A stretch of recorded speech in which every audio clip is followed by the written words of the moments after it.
May mga araw bang pakiramdam mo parang umiikot ka lang sa isang walang katapusang cycle? Gising, trabaho, uwi, tulog, paulit-ulit, parang robot, parang may kulang. Minsan mapapaisip ka, ganito na lang ba lagi ang buhay ko? Naalala mo pa ba yung mga pangarap mo dati? Yung gusto mong umangat, maging masaya at makamit lahat ng goals mo? Pero habang tumatagal, parang lalo lang lumalayo ang mga iyon. Don't worry, hindi ikaw lang yan. Marami sa atin ang natrap sa routine. Sanay na sa. Okay na, kahit alam nating kaya pa nating maging mas mabuti. Pero, paano kung simulan mo na ngayon, kahit paunti-unti? Paano kung gawin mong misyon ang bawat araw na may ginagawa kang hakbang, kahit maliit, papalapit sa best version ng sarili mo? Sa video na ito, pag-uusapan natin ang 14 na aral mula sa Stoic philosophy. Mga simpleng prinsipyo na kapag isinabuhay mo araw-araw, kayang baguhin ang takbo ng buhay mo. Hindi mo kailangang maghintay ng tamang panahon. Hindi mo rin kailangang maging 100% handa. Ang kailangan mo lang ay simulan. Matututuhan mo rito kung paano maging disiplinado, paano tumayo sa gitna ng hirap, paano gamitin ang bawat struggle para tumibay ka. Hindi lang sa labas kundi lalo na sa loob. Ito na ang simula ng pagbabago mo. Bago tayo magsimula, inaanyayahan kita na mag-subscribe sa ating channel para updated ka sa mga aral na ibabahagi ko. Maraming salamat. Number 1. Gumawa ng habits na hindi bumibigo. Bakit nga ba ang dami sa atin gustong magbago, pero laging nauudlot? Gustong maging healthy, maging productive, matuto ng bagong skill, maging financially free, maging disiplinado, mabago ang sarili. Pero bakit parang laging kalahating hakbang lang ang nararating? Kasi umaasa lang tayo sa motivation. O, yung biglang pagbugso ng inspirasyon. Yung may napanood kang video, tapos biglang gusto mong mag-ayos ng buong buhay mo. Yung may nabasa kang quote tapos parang handa ka ng magbago, ngayon na. Pero ito ang katotohanan. Motivation is a spark, pero hindi ito apoy. Pansamantala lang ito. Madaling mawala. Dumarating siya kapag maganda ang mood mo, kapag maganda ang panahon, kapag maayos ang tulog mo, kapag hindi stressful ang trabaho mo. Pero tanungin mo ang sarili mo. Anong ginagawa mo sa mga araw na hindi ka motivated? Sa mga araw na pagod ka? Sa mga araw na bagsak ang loob mo? Sa mga araw na parang wala kang gana bumangon? Kung sa mga panahong yan, wala kang habit o sistema na sasalo sa'yo, tiyak babalik ka sa dating gawi. At doon na napuputol ang progress. May mas matibay pa sa motivation. Habit, ang habit. Yan ang kayang tumagal kahit wala ka sa mood. Yan ang sistema na sasalo sa'yo kapag ubos na ang willpower mo. Yan ang gagabay sa'yo kahit hindi ka inspired. Sabi nga ni Seneca, isang Stoic philosopher, consistency beats talent. Ang tunay na panalo ay hindi yung pinakamagaling, kundi yung hindi tumitigil. Mas malayo ang nararating ng taong hindi humihinto kaysa sa taong sobrang galing pero paminsan-minsan lang kung kumilos. Kaya paano ba gumawa ng habit na hindi bumibigo?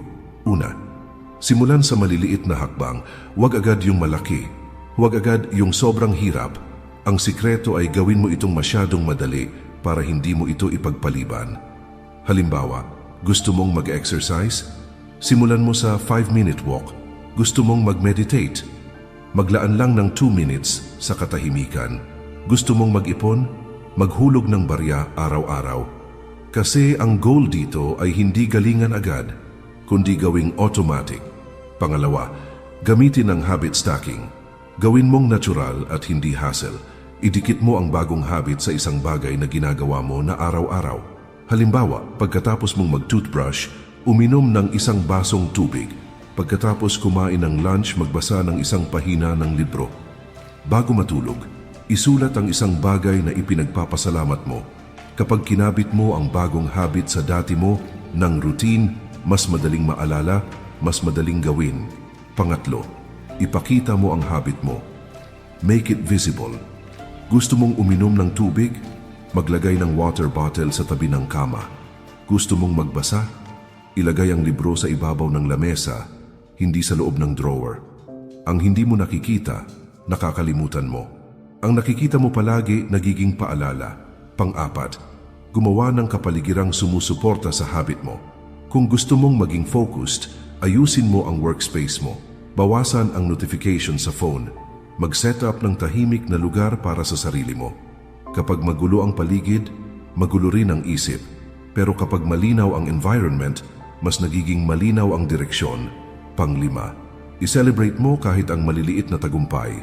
Naka 2 minutes ka ng exercise? Nice one? Nakaipon ka ng 5 piso ngayong araw? Progress pa rin yan? Natapos mo ang isang pahina ng libro? I-acknowledge mo ang sarili mo. Hindi mo kailangan ng fireworks para sa effort mo.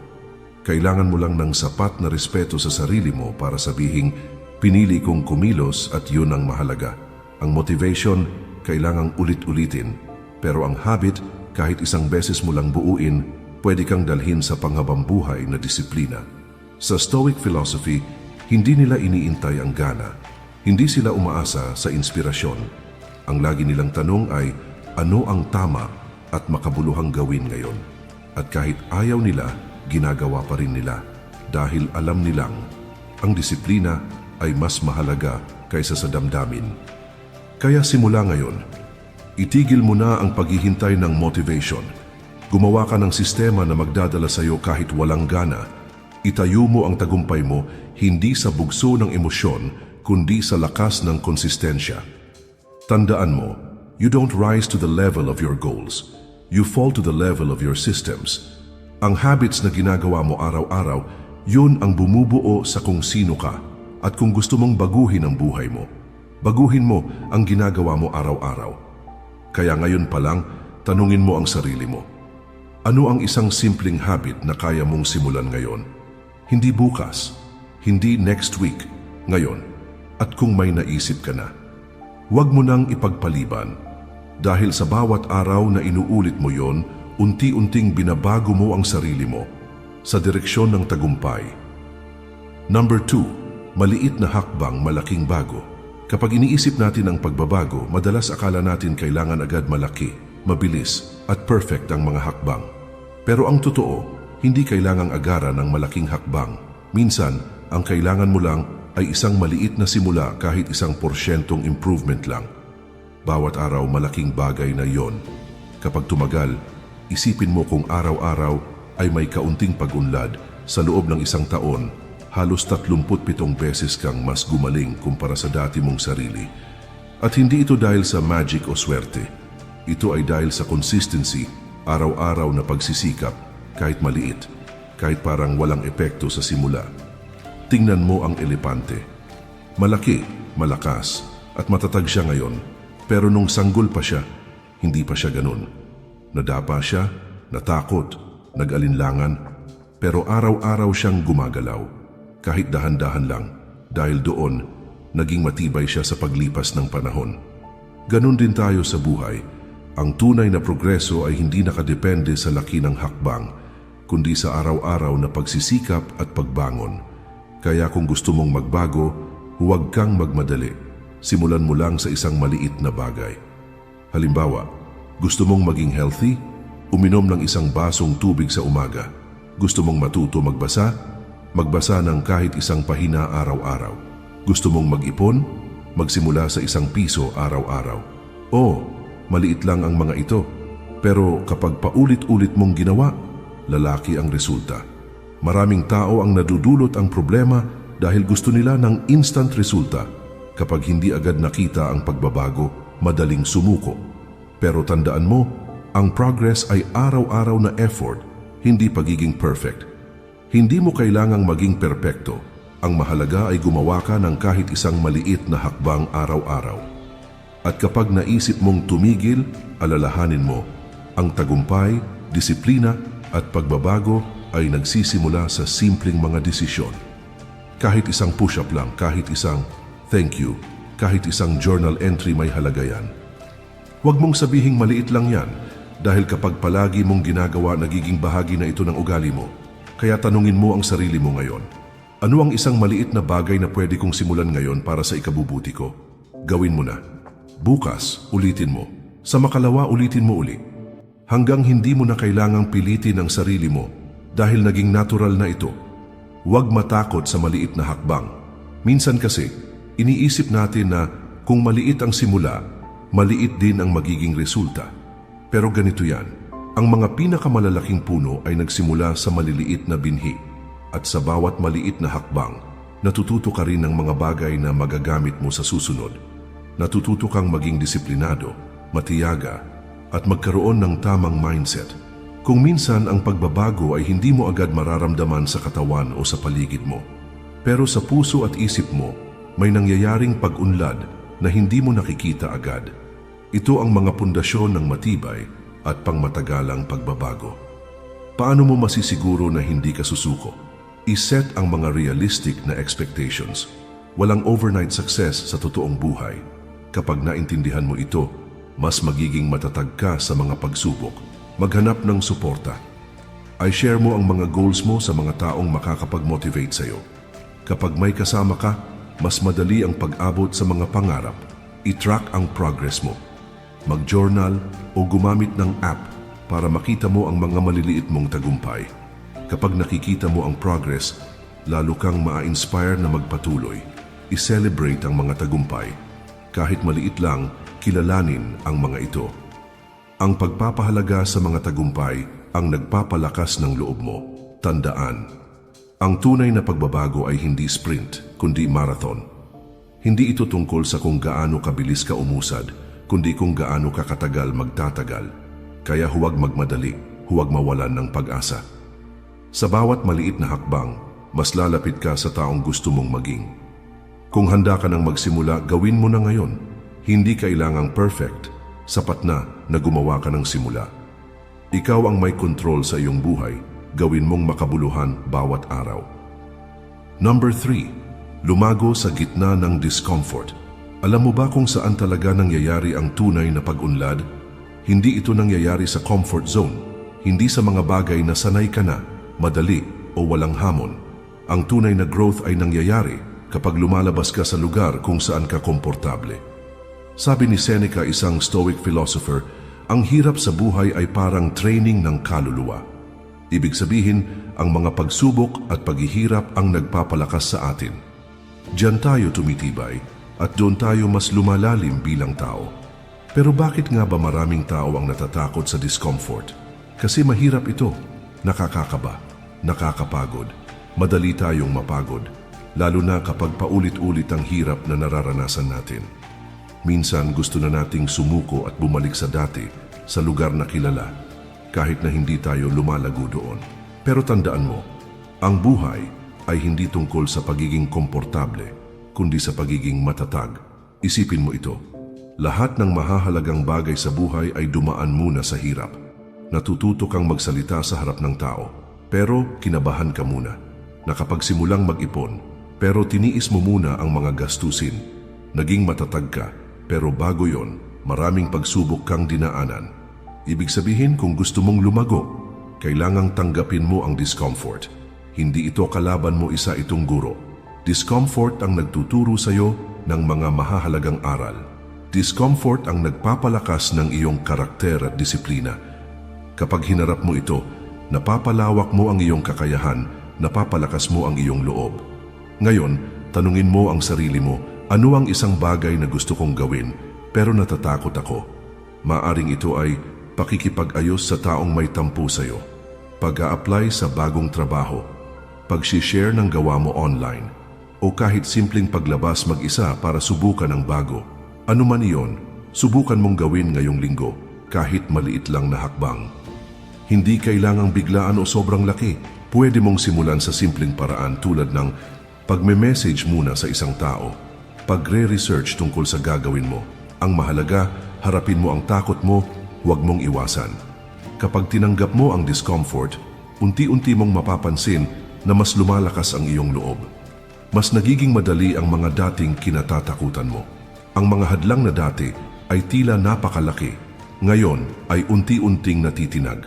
Dumadating ang araw na yung dating kinatatakutan mo, kaya mo na. Parang unang araw mo sa school o unang job interview. Kinabahan ka noon pero ngayon normal na lang iyon dahil hinarap mo, inulit mo at hindi ka umatras. Kaya sa susunod na matakot ka, tanungin mo ang sarili mo, ito ba ay chance para ako'y matuto at lumago? At kung oo ang sagot, gawin mo kahit mahirap. Kung natutunan mong yakapin ang discomfort, magiging mas matibay ka sa kahit anong pagsubok. Lalo kang magiging handa sa mga hindi inaasahang hamon ng buhay. Kapag tinanggap mo ang mga mahirap na sandali, magiging mas malinaw ang iyong pananaw at mas malakas ang iyong paninindigan. Tandaan, ang comfort zone ay lugar ng pahinga, hindi ng pag-unlad. Kaya kung gusto mong gumaling, tumatag at maabot ang mga goals mo, kailangan mong matutong yakapin ang hindi komportable. Dahil sa bawat takot na hinarap mo, may bagong tapang na nadagdag sa'yo. Ngayong linggo, subukan mong gawin ang isang bagay na kinatatakutan mo. At pagkatapos, sabihin mo sa sarili mo, lumago ako ngayon. Number 4, araw-araw mahalaga. Ang buhay ay parang isang lubid at bawat araw ay isang hibla, manipis, mahina, pero kapag pinagsama-sama, nagiging matibay, matatag at makapangyarihan. Kapag ginamit mo ang araw mo ng tama, lumalakas ka. Pero kapag sinayang mo ito, unti-unti kang humihina kahit hindi mo agad napapansin. Isipin mo, ilang araw na ba ang dumaan na parang wala lang? Madalas nating sinasabi, mamaya na lang. Bukas na lang ako magsisimula. Pero ang totoo, yung bukas na yon madalas, hindi na dumarating. Sabi ni Marcus Aurelius, isang Stoic philosopher, isipin mong pribilehiyo ang bawat umaga na ikaw ay buhay pa. Ibig sabihin, ang bawat paggising ay hindi basta-basta lang. Ito ay bagong pagkakataon para magbago, para gumawa ng tama, at para unti-unting mapalapit sa taong gusto mong maging. Tandaan mo, may mga taong hindi na nagising ngayong araw, pero ikaw, buhay ka, gising ka, may oras ka pa. Ang tanong, ano ang gagawin mo ngayon? Simulan mo ang araw sa tanong na ito. Ano ang pwede kong gawin ngayon para maging mas mabuting ako? Hindi kailangang malaki. Kahit simpleng bagay lang, maglakad o mag-exercise kahit 10 minuto. Kumustahin ang isang mahal sa buhay. Uminom ng maraming tubig. Tapusin ang matagal mo nang ipinagpapaliban. Ang mahalaga, gawin mo ngayon, hindi bukas. Dahil ang bukas ay hindi sigurado. Pero ang ngayon nasa kamay mo. Kung palagi kang naghihintay ng perfect timing, baka hindi ka talaga makapagsimula. Walang perpektong oras. Ang meron lang ay isang desisyon na simulan na, ngayon. At bago ka matulog mamayang gabi, tanungin mo ang sarili mo. May nagawa ba akong kahit isang bagay ngayon para sa sarili kong ikabubuti? Kung oo, kahit maliit lang celebrate mo yan. Dahil ang tagumpay ay hindi isang malaking hakbang, kundi mga maliliit na hakbang, araw-araw. At kung wala kang nagawa ngayon, ayos lang. Pero huwag mo na ulitin bukas. Gamitin mo ang pagkukulang mo bilang paalala, hindi para saktan ang sarili, kundi para itulak kang magsimula ulit. Tandaan, ang tunay na pagbabago nagsisimula sa isang simpleng desisyon na hindi mo sasayangin ang araw mo. Kaya bukas, pagkagising mo, tanungin mo ulit ang sarili mo, ano ang kaya kong gawin ngayon para umangat kahit kaunti? At kapag may naisip ka, huwag mo nang antayin ang perfect mood o inspiration, simulan mo agad. Number 5, ang pag-unlad ay hindi selfish. May mga pagkakataon ba na gusto mo lang ayusin ang sarili mo, pero may nagsabi sa'yo, ang selfish mo naman, parang mali kapag inuuna mo ang sarili mong kalusugan, kapayapaan o pangarap? Pero eto ang totoo, ang pag-aayos sa sarili ay hindi pagiging makasarili. Sabi nga ni Seneca, isang Stoic philosopher, kung gusto mong tumulong sa mundo, unahin mong ayusin ang sarili mo. Ibig sabihin nito, kung gusto mong maging mabuting anak, magulang, kaibigan o partner, dapat maayos ka muna. Paano ka tutulong sa iba kung ikaw mismo ay pagod, nalilito, o ubos na ang lakas? Paano ka magbibigay ng payo kung ikaw rin ay gulong-gulo? Paano mo aalagaan ang ibang tao kung ang sarili mo ay hindi mo maalagaan? Hindi mo kayang ibigay ang wala ka. Kaya kung gusto mong maging mas mabuting tao para sa ibang tao, kailangan mong simulan sa sarili mo. Hindi ito pagiging makasarili, ito ay paghahanda sa sarili para mas may maibahagi ka sa iba. Isipin mo na lang ang 2 baso, isang puno ng tubig, isang halos walang laman. Sino-sino ang kayang magbigay ng mas marami? Siyempre, yung basong puno. Ganon din sa buhay. Kapag buo ka, malusog, malinaw ang isip, at may katahimikan, mas kaya mong magmahal, mag-alaga, at umintindi. Halimbawa, kapag malakas ang katawan mo, may energy kang tulungan ng pamilya. Kapag maayos ang emosyon mo, mas kalmado kang humaharap sa problema. Kapag may oras ka para sa sarili mo, mas may kalidad din ang oras mo para sa mga mahal mo sa buhay. At ang totoo, hindi mo kailangang ipaliwanag sa lahat ang ginagawa mong pag-aalaga sa sarili. Hindi mo rin kailangang humingi ng sorry kung minsan inuuna mo ang sarili mo. Ang mga totoong nagmamahal sa iyo, maiintindihan nila yan una, at sa bandang huli, makikinabang din sila sa pagbabago na ginagawa mo. Kaya simula ngayon, alisin mo na sa isip mo na mali ang unahin ng sarili.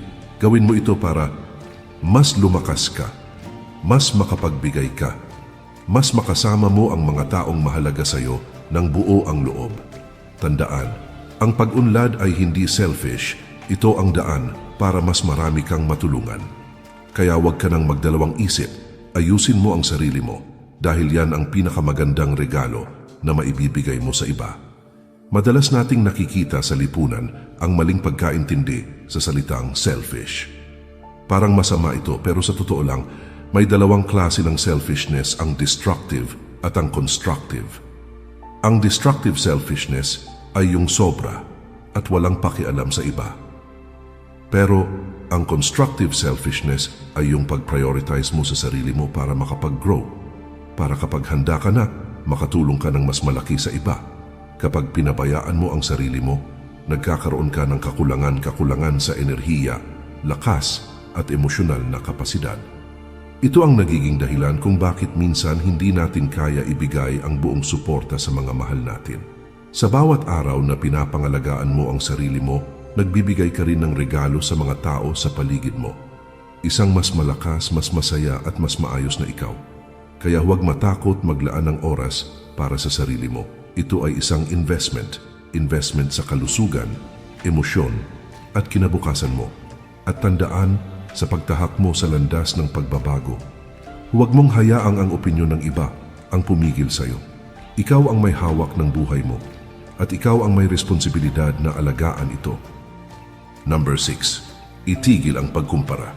Isipin mong tumatakbo ka sa isang karera, nakafocus ka, maayos ang paghinga mo, malakas ang bawat hakbang. Pero bigla kang tumingala, tumingin sa kaliwa, tapos sa kanan, tinitingnan mo kung sino ang nauuna sa iyo. Ano ang nangyari? Nawalan ka ng focus, bumagal ang takbo mo. Ganyan ang epekto ng pagkumpara sa iba. Hindi ka nito pinapabilis, hindi ka nito pinapaganda. Mas lalo ka lang bumabagal at natitinag. Sabi ni Epictetus, isang Stoic philosopher, mag-focus ka sa mga bagay na kaya mong kontrolin. At totoo iyon, hindi mo kontrolado ang buhay ng ibang tao. Hindi mo hawak kung ano ang meron sila, kung gaano sila kabilis umasenso, o kung gaano sila kasaya. Pero ang hawak mo ay ang sarili mo, ang disiplina mo, ang iniisip mo at ang ginagawa mo araw-araw. Isa pang madalas na problema, lalo na sa panahon ngayon, ay dahil sa social media. Dito natin napapansin ang buhay ng iba, ang ganda ng trabaho nila, ang saya nila sa travel, o ang tila perfect nilang relasyon.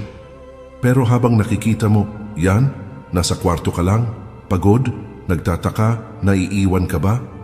Bakit parang ikaw lang ang nahuhuli? Ngunit tandaan, ang social media ay highlight reel lang ng buhay ng tao. Pinipili lang nila ipakita ang magagandang parte. Hindi mo alam ang totoong pinagdadaanan nila. Kaya wag mong i-compare ang totoong buhay mo sa best moments lang ng iba. Kung gusto mo ng simpleng tip, huwag muna gumamit ng social media sa unang oras ng umaga. Bakit? Pagkagising mo pa lang, ang utak mo ay agad napupuno ng achievements ng iba. Nasisira agad ang mood mo. Imbis na ma-inspire, nawawalan ka pa ng gana. Mas maganda kung gagamitin mo ang umaga para sa sarili mong improvement. Pwedeng gawin mo ito. Gumising ng mas maaga. Magsulat ng goals sa notebook. Magbasa kahit konti. Mag-stretching o tahimik na pagninilay. O kahit simpleng walang cellphone muna ng isang oras. Sa halip na pagkumpara, ang araw mo ay magsisimula sa focus at layunin. Tandaan mo ang sukat ng progress mo ay hindi ang ibang tao, kundi ang sarili mong improvement. Araw-araw, tanungin mo ang sarili mo, mas maayos ba ako ngayon kaysa kahapon? Kung Oo, panalo ka na. Kahit maliit na progress lang, basta ikaw ang basehan, panalo ka pa rin. Huwag mong hayaang ang mga kwento ng tagumpay ng iba ang magdikta ng halaga mo. Hindi mo nakikita ang mga pagsubok nila, ang kanilang mga gabi na walang tulog, ang kanilang mga pagkabigo bago sila umangat. Ang totoo, bawat isa sa atin ay may kanya-kanyang laban, hindi pare-pareho ang bilis ng pag-akyat sa tuktok. Minsan, ang pinakamahalagang tagumpay ay yung mga hakbang na hindi napapansin ng iba, yung mga araw na pinili mong bumangon kahit pagod, yung mga sandaling lumaban ka sa sarili mong takot at pagdududa. Kaya itigil mo na ang pagtingin sa takbo ng iba dahil ang laban mo ay sa sarili mo lamang. Ang laban na iyon ang tunay na sukatan ng tagumpay. Dahil dito nakikita mo ang iyong lakas, disiplina at katatagan. Sa laban na iyon, ikaw ang champion, hindi dahil sa galing mo kumpara sa iba, kundi dahil sa patuloy mong pagpili na bumangon, magpatuloy at lumaban. Kaya simulan mo ngayon sa simpleng hakbang. Huwag mong hayaan na ang ingay ng mundo ay magpahina ng loob mo, maging mas matatag kaysa sa anumang pagsubok. Ipagmalaki mo ang bawat maliit na tagumpay dahil ang mga ito ang pundasyon ng iyong malaking pagbabago. Ang tunay na tagumpay ay nasa patuloy mong pag-angat, hindi sa bilis, kundi sa tibay ng iyong puso at isipan. Number 7, disiplina ang lahat.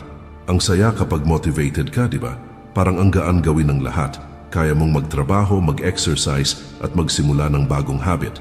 Pero ang tanong, paano kapag nawala na ang motivation mo? Diyan pumapasok ang tunay na sikreto ng tagumpay. Sabi nga ni Epictetus, isang stoic philosopher, walang dakilang bagay na makakamit ng walang effort at disiplina. Kahit gaano ka ka-inspired ngayon, darating ang araw na tinatamad ka, pagod ka, at parang wala kang gana. At kung motivation lang ang inaasahan mo, madali kang titigil. Pero kapag may disiplina ka, itutuloy mo. Kahit tamad ka, gagalaw ka pa rin. Kahit walang pumapalakpak o walang nakatingin, gagawin mo pa rin. Ang disiplina ay hindi ibig sabihin na perfect ka. Hindi rin ito pagiging super sipag araw-araw. Ang disiplina ay isang simpleng pangako sa sarili mo. Gagalaw ako araw-araw, kahit mahirap, kahit walang gana. Paano mo ito masisimulan? Gumawa ka ng simpleng daily routine. Piliin mo lang ang mga importanteng bagay para sa'yo. Halimbawa, gumising ng maaga, stretching o light exercise, magbasa ng kahit konti, mag-journal o mag-isip ng mga natutunan. Gumawa ng kahit maliit na hakbang papunta sa goal mo. Ilahad mo ito sa oras, hindi basta kapag naisip mo lang. Halimbawa, 9:00 ng umaga, gising at stretching. 9:00 ng gabi, isang pahina ng pagbabasa bago matulog. Gawing parang kontrata ito sa sarili mo. Isulat mo ito, ipaskil mo sa pader ng kwarto mo, at tuwing tinatamad ka, tanungin mo ang sarili mo, paninindigan ko ba yung pangako ko sa sarili ko? Walang palusot, walang bukas na lang, o okay lang kahit isang araw lang ako magpahinga. Bakit? Kasi kadalasan ng isang araw na iyon, nagiging isang linggo na wala kang ginagawa. Humanap ka ng kakampi. Kung nahihirapan ka, may kaibigan ka bang pwedeng mag-remind sa'yo? Hindi para i-pressure ka, kundi para paalalahanan ka kung bakit mo sinimulan. Tandaan, ang disiplina ay hindi parusa. Ito ay regalo mo sa sarili mong kinabukasan. Ito ang dahilan kung bakit may mga tao na umaabot sa goals nila kahit walang sumusuporta. Kasi hindi sila umaasa sa motivation lang. Simula ngayon, piliin mo ang disiplina kahit simple lang, kahit maliit lang ang kaya mo. Ang mahalaga ay tuloy-tuloy. At tuwing tinatamad ka, ulitin mo sa sarili mo, hindi ko kailangang maging motivated. Kailangan ko lang gawin ang sinabi kong gagawin ko. Kasi sa dulo ng araw, ang tunay na nagtatagumpay ay hindi yung laging inspired, kundi yung laging consistent. At sa consistency na yan, nagsisimula ang totoong pagbabago. Ang disiplina ang nagsisilbing tulay para mapanatili mo ang momentum kahit hindi mo maramdaman ang motivation. Kapag nagsimula kang kumilos araw-araw, kahit maliit lang ang hakbang, binubuo mo ang habit ng tagumpay. Habang tumatagal, mas lalong tumitibay ang disiplina mo at hindi na kailangan ng matinding effort para gawin ang mga bagay na dati mo kinatatakutan o kinakaposan ng gana. Mahalagang tandaan na ang disiplina ay hindi nangangahulugan ng pagiging mahigpit o pagkakait ng mga bagay na gusto mo. Ito ay pagkakaroon ng balanse, alam mo kung kailan magpahinga, kailan magtrabaho, at kailan maglaan ng oras para sa sarili. Hindi ito tungkol sa pagiging perfectionist, kundi tungkol sa commitment sa sarili kahit paunti-unti ang progress. Kaya, kapag tinatamad ka na, isipin mo ang mas malawak na larawan ang pangarap mo, ang dahilan kung bakit ka nagsimula. At tandaan, hindi ka nag-iisa sa laban na ito. Lahat ng nagtagumpay dumaan sa pagsubok ng disiplina at consistency. Kaya, simulan mo na ngayon. Gumawa ng plano at gawin mo araw-araw kahit paunti-unti. At balang araw, mapapansin mo na ang mga maliliit na hakbang ay naging malaking tagumpay. Number 8. Alagaan ang katawan. Foundation ng lahat. May mga araw ka ba na parang ang bigat ng katawan mo? Walang gana, parang pagod na agad kahit wala ka pang nagagawa. Gusto mong magtrabaho o mag-focus pero lutang ka. Ang dahilan? Hindi mo naaalagaan ang katawan mo. Sabi nga ni Seneca, isang Stoic philosopher, sanayin mo ang katawan mo para makatulong sa isipan. Ibig sabihin, kung gusto mong malinaw ang pag-iisip mo at maayos ang takbo ng araw mo, kailangang maayos din ang katawan mo.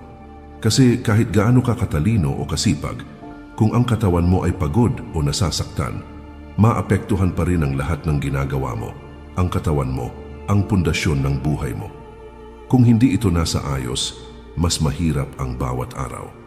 Pero ang magandang balita, hindi mo kailangang mag-gym o bumili ng mahal na kagamitan para magsimula. Pwede mong simulan sa mga simpleng bagay, maglakad ng 30 minuto araw-araw. Hindi kailangang tumakbo o magbuhat ng weights. Kahit simpleng lakad sa umaga o hapon, malaking tulong na ito sa katawan mo. Ayusin mo rin ang tulog mo. Lagi ka bang puyat? Subukan mong matulog at gumising sa parehong oras araw-araw. Iwasan ang cellphone o TV isang oras bago matulog. Uminom ng maraming tubig, minsan ang pagod at hilo ay dahil lang sa kulang ka sa tubig. Kumain ng mas maayos. Hindi kailangang perfect. Simulan lang sa pagbabawas ng matatamis at instant na pagkain. Magpahinga kung kailangan, hindi ka robot. Kung pagod ka, okay lang na huminto. Huminga at magpahinga kahit saglit. Pinakamahalaga ay makinig sa katawan mo. Kapag may masakit o parang hindi tama ang pakiramdam mo, huwag mong i-ignore yan. Ang paraan iyon ng katawan mo para sabihin na kailangan mo ng break. Ang pag-aalaga sa katawan ay hindi pagiging maarte.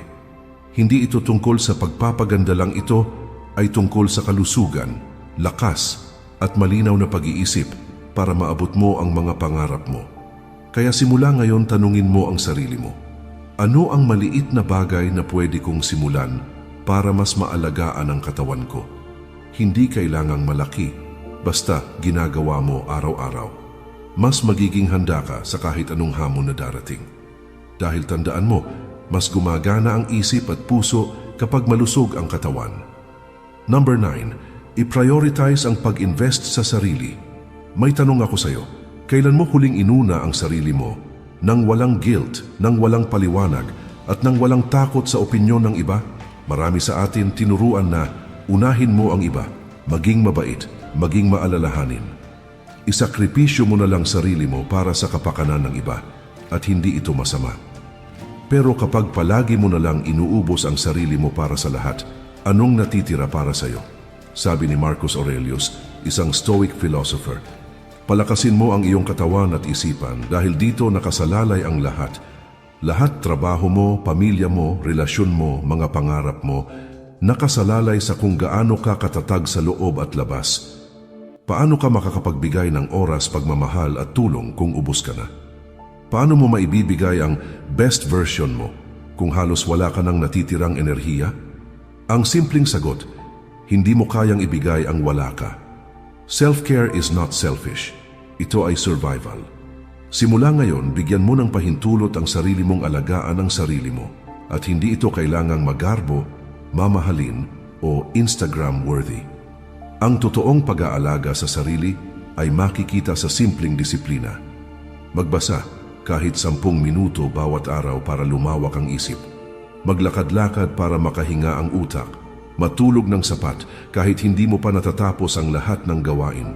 Magpahinga kapag pagod nang walang guilt. Hindi mo kailangang sabihing deserve ko ang pahinga.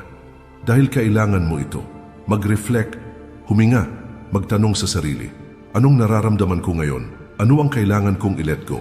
Saan ako dapat mag-focus? Ang simpleng habit na ito, araw-araw, parang paghahasa sa sarili mong palakol. Habang mas lumalakas ang katawan at tumitibay ang isipan mo, mas nagiging handa ka sa hamon ng buhay. At ito pa ang isang mahirap pero mahalagang aral. Matutong magsabi ng hindi. Hindi mo kailangang sumagot agad sa lahat ng chat. Hindi mo kailangang dumalo sa lahat ng lakad.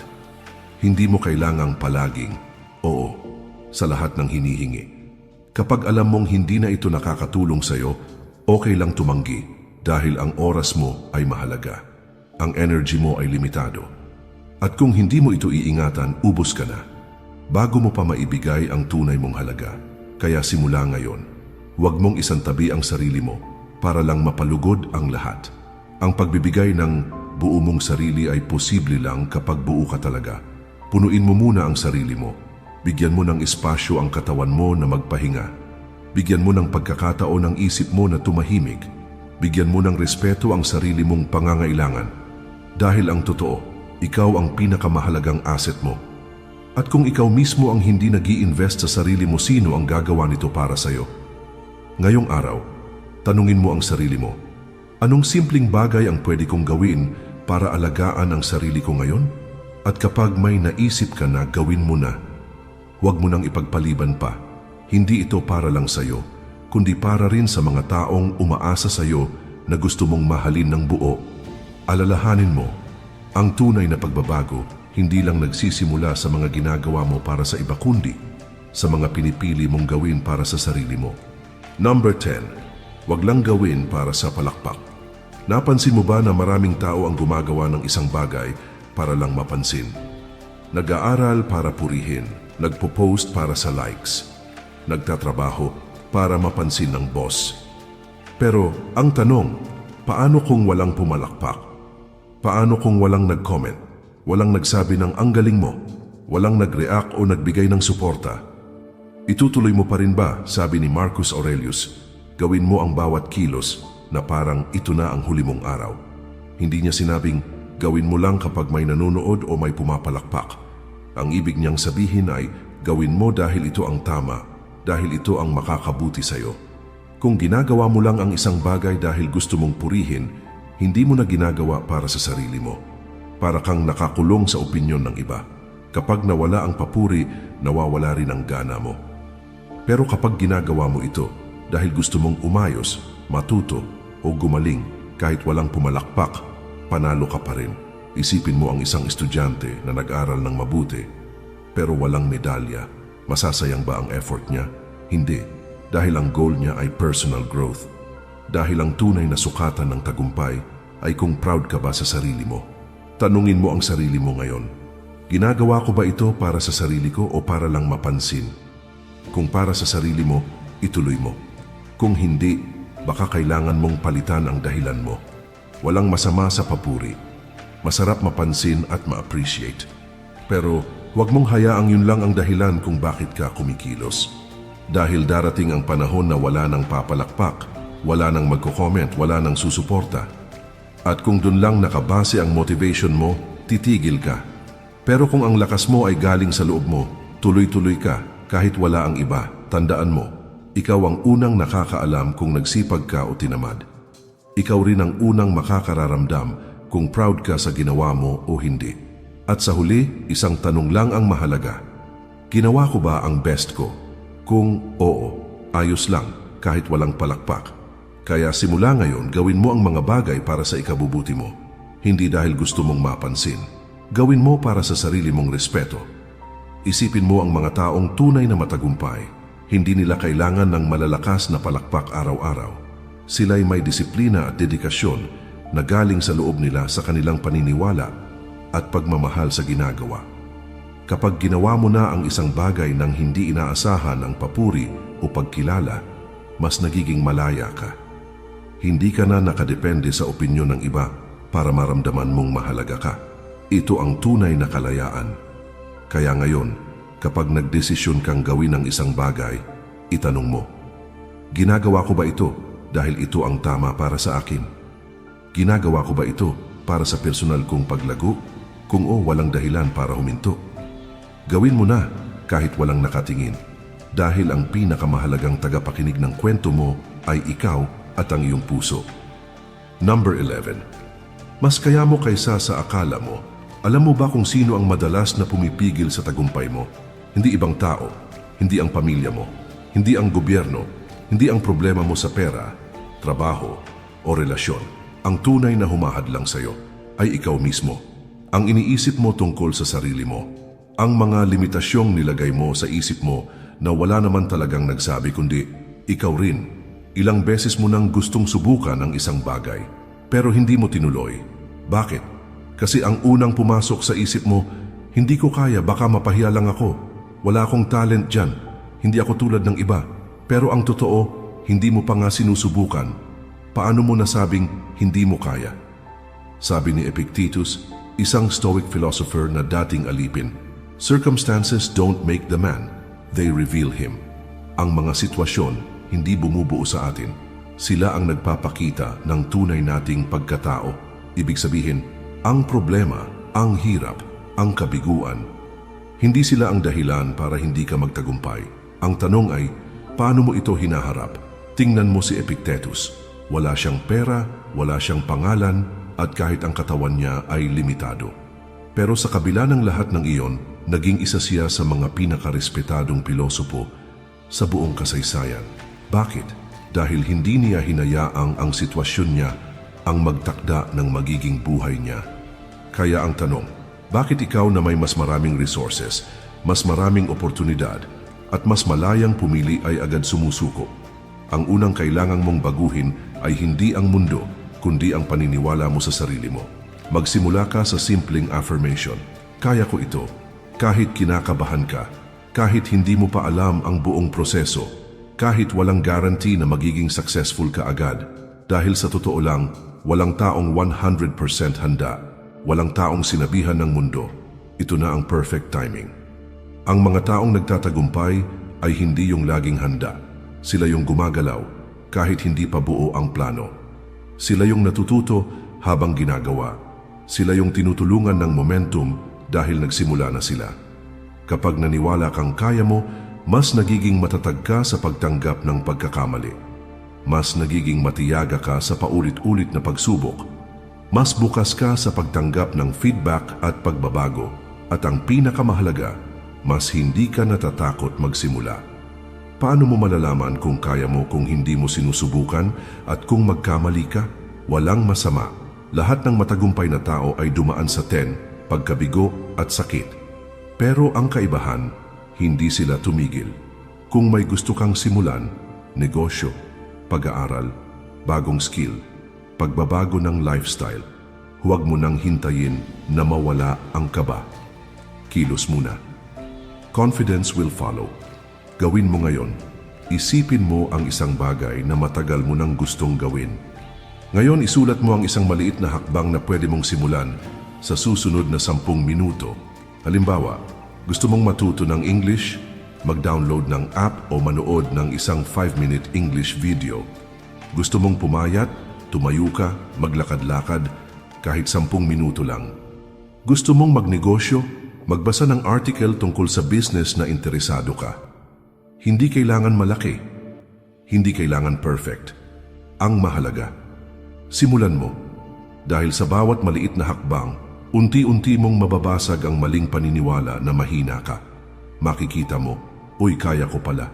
At sa bawat araw na lumilipas, mas lumalakas ang boses sa loob mo na dati ay mahina lang. Kaya mo ito. Magpatuloy ka. Hindi mo kailangang maghintay ng inspiration. Hindi mo kailangan ng validation mula sa ibang tao. Ang kailangan mo lang ay desisyon na ngayong araw, hindi mo nahahayaang ang sarili mong pagdududa, ang pumigil sa sarili mong paglago.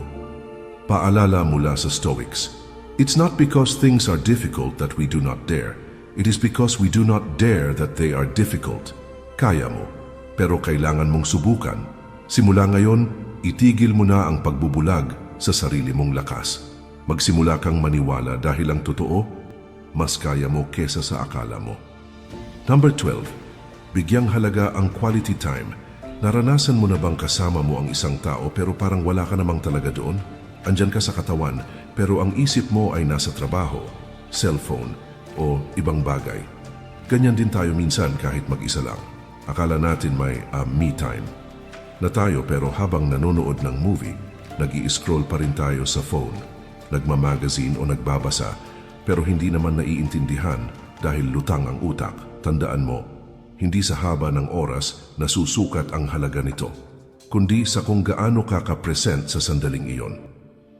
Sabi ni Seneca, isang Stoic philosopher, hindi naman kulang ang oras, sinasayang lang natin ito. Hindi mo kailangang magkaroon ng buong araw para maging makabuluhan ang oras mo. Kahit ilang minuto lang basta buo ang atensyon mo, quality time na iyon. Halimbawa, kapag kumakain kayo ng pamilya mo, ibaba mo ang cellphone, tumingin sa mga kasama mo, makinig ng tunay, hindi lang basta okay ng okay kundi damhin at intindihin ang sinasabi nila. Kapag nagtitext ka o nagbabasa, iwasan ang sabay-sabay na gawain. Kapag naglalakad ka para mag-relax, huwag mo munang tingnan ang notifications. Sobrang dami ng distractions ngayon, social media, messages, trabaho. Dahil dito hindi na natin naibibigay ang buong atensyon, kahit sa sarili natin o sa ibang tao. Kung gusto mong maging mas maayos na tao, mas malalim na kaibigan, o mas present na anak, matutong ibigay ang 100% presensya. Bigyan mo ng oras ang mga taong mahal mo. Hindi lang basta kasama ka, kundi maramdaman nila na andyan ka talaga, na nakikinig ka, na handa kang umunawa, na pinapahalagahan mo sila. At huwag mong kalimutan ang sarili mo. Hindi lang basta pahinga na may kasamang cellphone. Bigyan mo ng oras ang sarili mo para mag-isip, mag-reflect, at mag-recharge. Subukan mong maglaan ng 15 hanggang 30 minuto araw-araw na wala kang iniintindi kundi ang sarili mo. Isulat kung ano ang natutunan mo o naramdaman mo sa araw na iyon. Magpasalamat sa mga simpleng bagay. Tanungin ang sarili mo, masaya ba ako? Pagod ba ako? Ano ba ang kailangan ko? Kapag may kasama ka, gawin mong intensyonal ang oras niyo. Hindi kailangang bonggang lakad, minsan sapat na ang tahimik na kwentuhan, simpleng lakad o sabay na tawanan. Tandaan mo, ang pinakamagandang regalo na pwede mong ibigay ay ang buong atensyon mo. Hindi mo kailangang maging perfect, ang mahalaga ay totoong present ka. Kaya simula ngayon, huwag mong sayangin ang oras. Hindi mo kailangang maghanap ng dagdag na oras, gamitin mo lang ng buo ang oras na meron ka na may saysay at pagmamahal. Dahil sa mundo na puno ng ingay at abala, ang pagiging present, ang pagbibigay ng quality time, ay isang napakahalagang paraan ng pagmamahal sa sarili at sa mga taong mahalaga sa iyo. Number 13, tumigil sa overthinking. Kumilos ka na. May plano ka na. May ideya ka na. Alam mo na kung ano ang gusto mong gawin.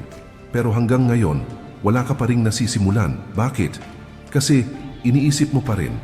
Pinaplanong mabuti. Iniisa-isa mo pa lahat ng what if.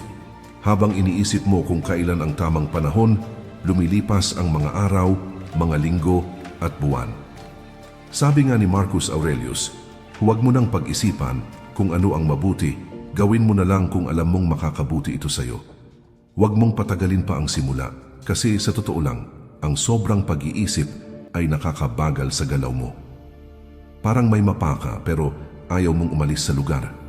Paano ka makakarating kung hindi ka kikilos? Minsan sinasabi natin, kailangan perfect muna. Wala pa akong oras. Hindi pa ako ready. Pero ang totoo, walang perfect na oras.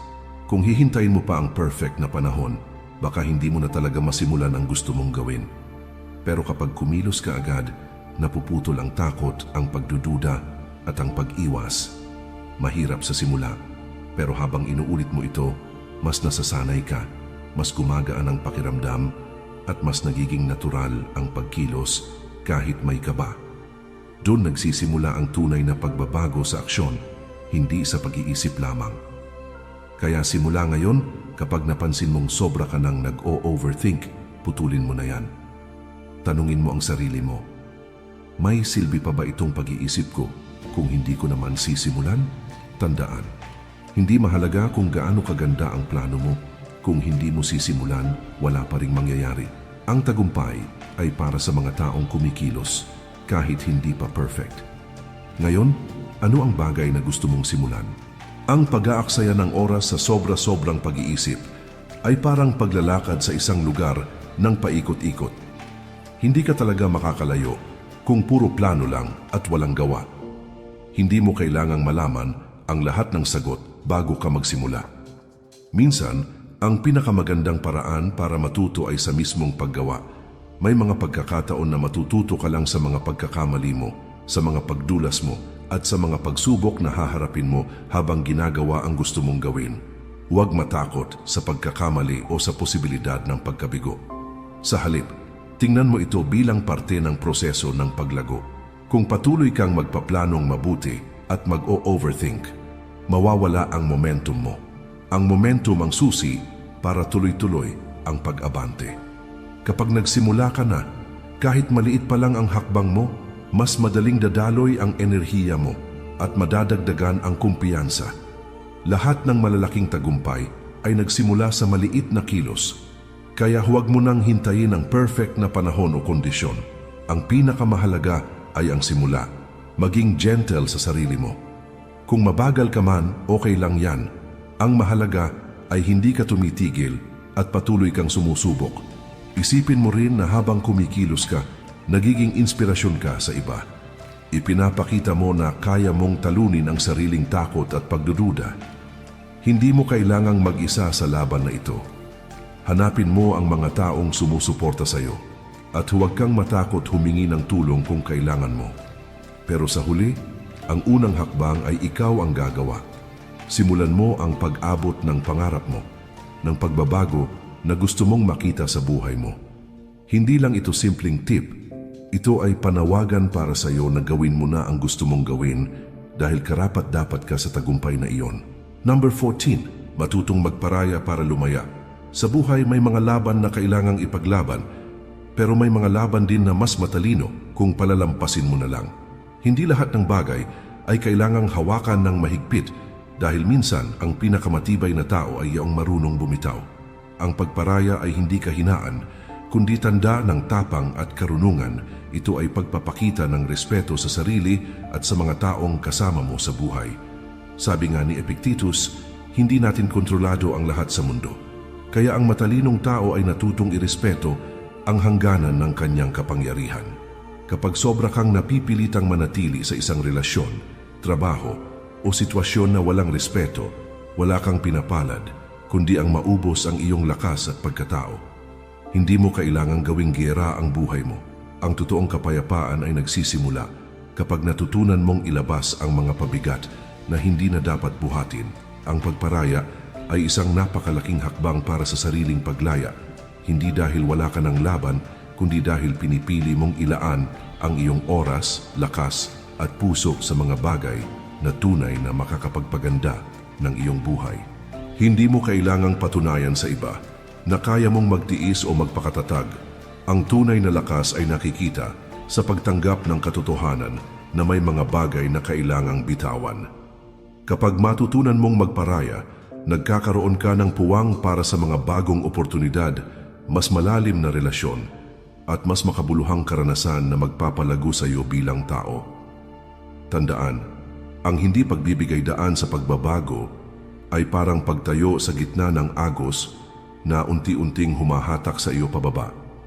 Minsan, kailangan mong hayaang lumipas ang mga bagay na nagpapabigat para magkaroon ng lakas at espasyo ang bago at mas mabuting mga bagay.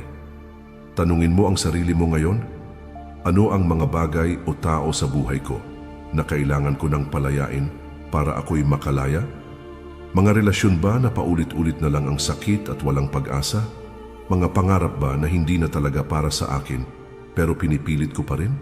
Mga pagdududa at takot ba na pumipigil sa aking paglago? Hindi madali ang magparaya, minsan nasasaktan ka, napapahiya o natatakot kang mawalan. Pero tandaan, ang pagparaya ay hindi pagtatapos ng iyong kwento. Ito ay simula ng bagong yugto kung saan mas malaya at mas malakas kang lalaban. Kapag natutunan mong bumitaw, natututo ka ring magpatawad, hindi lang sa iba kundi sa sarili mo rin. Ang paghawak sa galit, sakit o sama ng loob ay pabigat na nagpapabagal sa iyong pag-abot ng iyong mga pangarap. Huwag kang matakot na iwan ang mga bagay na nagpapahirap sa iyo. Sa bawat pagbibitaw, mas lalo kang nagiging buo, mas malaya at mas handang harapin ang mga hamon ng buhay. Kaya ngayong araw, gawin mo ang matapang na hakbang. Palayain mo ang mga pabigat sa iyong puso at isipan para makalaya ang tunay na ikaw. Hindi mo kailangang gawin ito ng mag-isa. Humingi ka ng tulong, maghanap ng kausap, magdasal o magsulat ng mga saloobin mo. Mahalaga ang proseso ng paghilom at paglaya. Ang buhay ay isang paglalakbay ng patuloy na paglago at pagbabago. Ang pagparaya ay isang mahalagang bahagi nito, hindi bilang pagkatalo, kundi bilang pagkamit ng tunay na kalayaan. Tandaan, sa pagbitaw mo ng mga bagay na hindi para sa iyo, binubuksan mo ang pinto para sa mas magagandang biyaya. Hindi nangyayari ang tunay na pagbabago sa isang beses lang. Hindi dahil na-motivate ka ngayon ay okay na ang lahat. Ang tunay na pagbabago, pinipili mo araw-araw. Kahit pagod ka, kahit wala ka sa mood, kahit walang pumapalakpak, ginagawa mo pa rin. Para unti-unti gumanda ang buhay mo. At kung nandito ka pa hanggang dulo ng video na ito, ibig sabihin, handa ka ng magbago. Handa ka ng ayusin ang sarili mo, paunti-unti, araw-araw. Kung gusto mong matuto pa tungkol sa Stoicism, inaanyayahan kitang mag-subscribe sa ating channel dahil marami kang makukuhang aral, kwento at payo na makakatulong sa iyo, lalo na kung gusto mong maging mas matatag, kalmado at disiplinado sa buhay. Tandaan, ang Stoicism ay hindi lang basta iniintindi. Ginagawa ito araw-araw. Maraming salamat sa panunood. Mag-ingat po tayo palagi.